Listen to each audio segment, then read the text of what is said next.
Hindi na nakapalagpa ang isang lalaking inaresto dahil sa panggagahasa sa kanyang dating nobya na nooy menor de edad pa lang. Nakatutok si Cesar Apolinario. Dahil naitimbre ng kaanak ng biktima umano ng panggagahasa na nasa inuman ang target na 21 taong gulang na si Mohaimen Saleh. Agad pinuntahan ng mga otoridad ang isang kalye sa Barangay Gulod, Quezon City.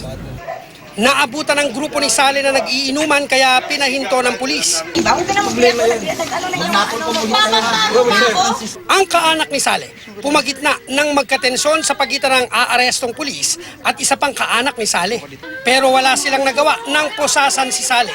Sa warrant of arrest laban kay Saleh na pirmado ng judge ng QCRTC, nakasaad na walang inirerekomendang piyansa ang korte sa suspect. Nakuha natin yung warrant of arrest niya noong December 2018. Ang alam namin kasi hindi umatin, ang pinapa-attend lang yung abogado nila at yung tita niya. Sa istasyon ng pulisya, nagpaliwanag si Saleh na dati niya ang kasintahan ng babaeng nag-aakusa ng panggagahasa. 2016 daw nang maghiwalay sila at doon na nang himasok umano ang pamilya ng babae na nooy 17 taong gulang lang. Habang si Saleh, 18 anyos. Paniwala ng sospek, mismong magulang ng dating kasintahan ang nag-udyok dito na magsampa ng kaso. Wala po. Ay, ba't binibintang sa'yo?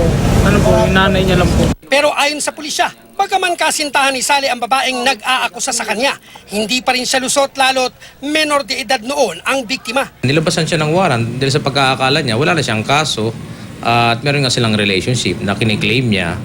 But hindi naman yun yung depensa. Dapat umaatin pa rin siya sa mga hearing. Tumanggi magbigay ng pahayag ang kampo ng biktima. Si Saleh naman, tiniyak na haharapin ang kasong rape in relation to RA 7610 o Anti-Child Abuse Law. Cesar Apolinario, nakatutok, 24 oras.